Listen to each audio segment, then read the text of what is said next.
నన్ను ఇలా చూసి నీ కళ్ళు చల్లబడ్డాయి కదా. మోటు అనబడే నేను బాబాయ్ టీ కొట్నే దేవాలయంగా భావిస్తూ ఉంటాను. ఎప్పుడూ లేంది ఈవేళ నీ ముంగిట్లో నిలబడ్డాను. ఎందుకో తెలుసా? నేను ఏ పని చేపట్టినా ఎందుకు మట్టిలా మారుతోంది. ఎప్పుడు చూసినా జేబులో చిల్లిగా ఉండదు. అది పైసమా జేబైనా సరే, లాచీ జేబైనా సరే. ఓ మంచి దేవుడా, ఎందుకలా ఆడుకుంటున్నావు? నాలో ఉన్న లోపం ఏమిటో నువ్వే చెప్పు. ఈ రోజు నువ్వు నా మొర ఆలకించకపోతే నీకు నాకు కటిఫ్ అంతే. ఇప్పటికే చాలా ఏడ్చేసావు, పద ఇంటికి వెళదాం. నా వల్ల ఏమైనా పొరపాట్లు జరిగుంటే టేబుల్ ముందు కూర్చుని ఫేస్ టు ఫేస్ మాట్లాడేసుకుందాం. అంతేగాని ఎక్కడో కనిపించకుండా కూర్చుని నా పనులను ఎందుకు పాడు చేస్తున్నావు? ఇక సహించే ఓపిక నాలో ఏమాత్రం లేదు. నీ మాటలు విని విని ఆయన కూడా ఓపిక నశించిపోయినట్టుగా ఉంది. పతులు, ఆయనకి అర్థమయ్యేలా చెప్పు. నా జేబులు నింపడం ఆయనకి ఇష్టం లేకపోతే కనీసం ఓ సాయం చేయమను. 4 దిక్కులా నా పేరు మారు మ్రోగాలి. నా పేరే తలుచుకుంటూ అందరూ నా వెంట రావాలి. చాలు చాలు, ఇంటికి వస్తావా? నేను ఒక్కడిని వెళ్ళిపోనా?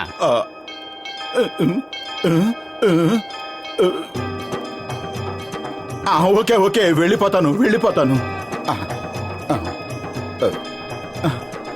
అరే, నా చెప్పులు ఏమైపోయాయి? బాబు, ఇదిగో నిన్నే. నా చెప్పులు ఏమైపోయాయి? ఏమో నాకేం తెలుసు. అటు చూడు, అక్కడ ఉన్నాయి కదా. అవి నావి కావు. అంటే ఇందాక వచ్చిన ఆయన అనుకుని పొరపాటున నీ చెప్పులు వేసుకెళ్ళిపోయి ఉంటాడు. ఆయన ఇప్పుడే వెళ్ళాడు. నువ్వు త్వరగా వెళ్తే ఆయన దొరుకుతాడు.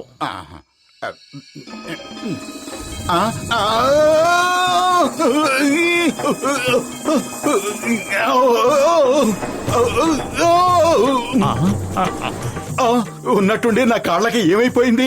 వాటంతటవే ఉన్నట్టుండి డాన్సులు కట్టేస్తున్నాయి. అరే,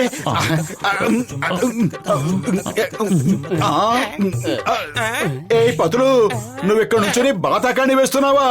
అక్కడ ఎవరో నా చెప్పులు దొంగిలించుకుని వెళ్ళిపోయారు. ఆ సంగతి సరే, ఎందుకు ఇలా గెంతులేస్తున్నావు? నాకే తెలియటం లేదు. నా కాళ్ళు నా స్వాధీనంలో లేవు.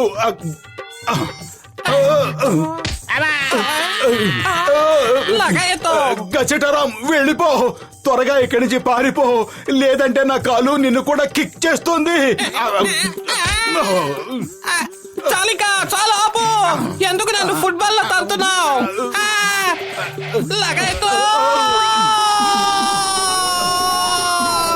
కాపాడండి. ఎలాగోలాగా ఇల్లు చేరి వీటిని తీసేసేయాలి.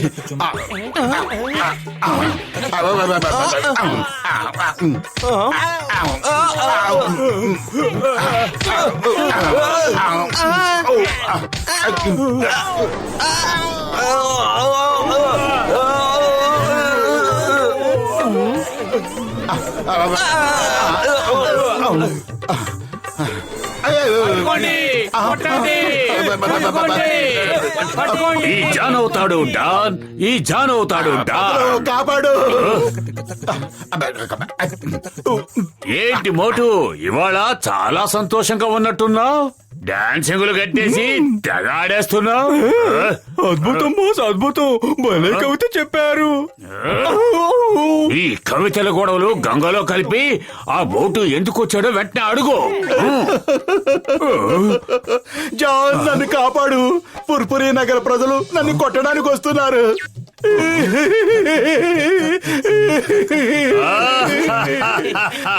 వాతావరణం చాలా చండాలంగా ఉందండి. అందుకే ఇవాళ మోటు మన అతిథి అయ్యాడు. బ్రదర్ జాన్, పెద్దన్నయ్య, మీ కవితలు తర్వాత వింటాను గాని ముందు నన్ను ఎక్కడ నాతో ఆచేయి. త్వరగా త్వరగా. మోటుని తీసుకెళ్లి వ్యాన్లో దాచేయండి. తన కోసం వచ్చిన వాళ్ళని కొట్టి తరివేయండి. Thank you brother John, thank you.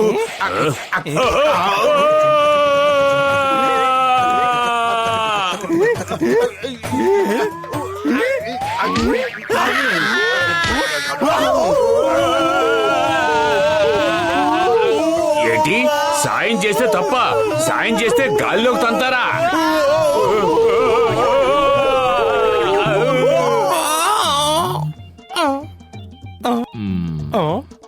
నేనిది అసలు నమ్మలేకపోతున్నాను మిత్రులారా. మోటు ఎంతో మంచివాడు, జాలి దయ కలిగిన వాడు. అలాంటి వాడు అకారణంగా అందరినీ తంతున్నాడా? లగైతో మోటు మంచివాడే కావచ్చు గాని అందరిని ఫుట్బాల్ ని తన్నినట్టు తన్నేస్తున్నాడు. ఇలా డాన్సులు చేస్తూ మనుషుల్ని తన్నాడంటే సిక్సర్ బాల్ ఎగిరినట్టు ఎగిరి పడుతున్నారు.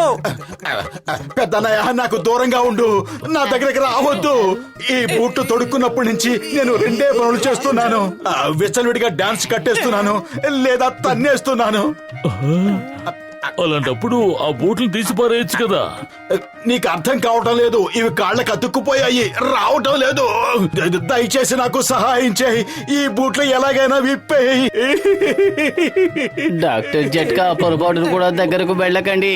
మీరు అలా దగ్గరకు వెళ్ళగానే మోటు కిక్ చేస్తాడు. నువ్వు అనవసరంగా కంగారు పడుకు పత్తులు.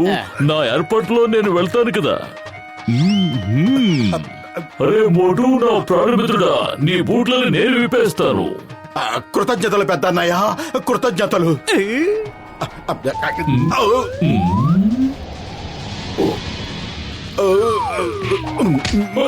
నేను బూట్లు విప్పుతాను, పైకి పంపించేస్తున్నాడే.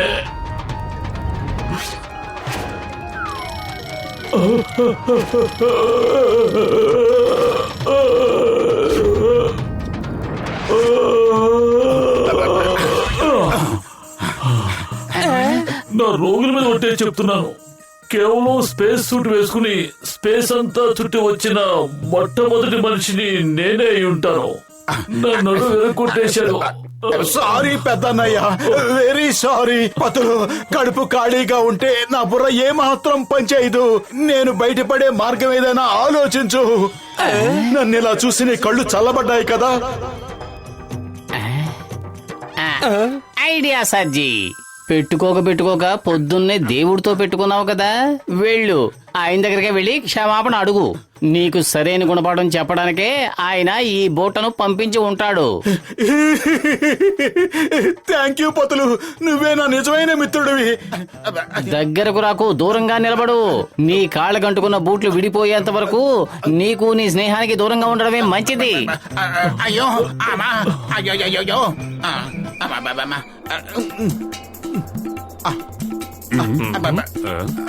ఏ మోటు, ఆగు, ఆగమంటుంటే ఆగు. పట్టుకోండి,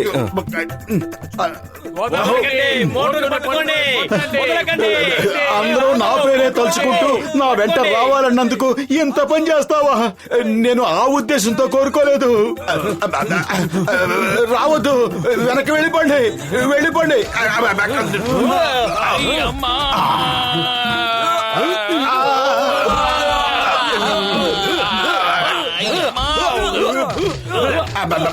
నన్ను వదలండి, అయ్యో వదలండి.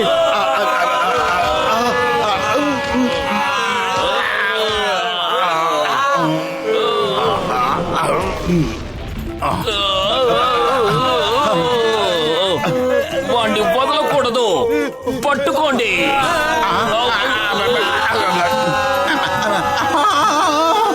Sorry sorry. ఓ నా మంచి దేవుడా, నీ ముందు గుంజీలు తీస్తాను.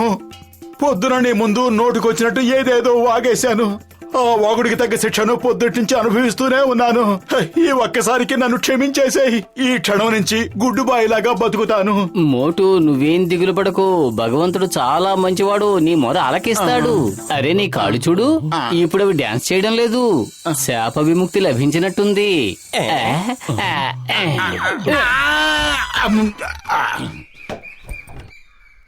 Super super.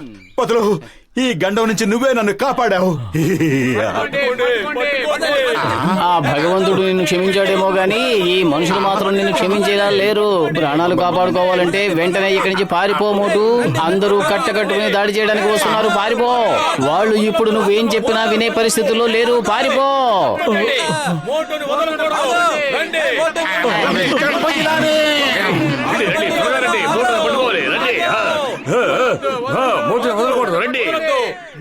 ఓ నా మంచి దేవుడా, ఇంతకాలానికి నువ్వు ఒక మంచి పని చేశావు. చేసిన పాపాలకి మోటు పతులకి మంచి శిక్ష వేశావు. అద్భుతం బాస్, అద్భుతం. భలే కవిత చెప్పారు. కథా నెంబర్ 2. ఏయ్ ఆ బూట్లు నాకివ్వు, నేను తొడుక్కుంటాను. ఎంత బాగున్నాయో. ఆ?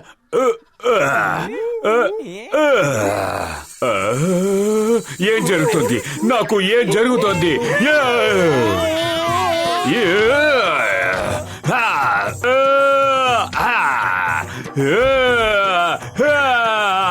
ఎవరైనా కాపాడండి.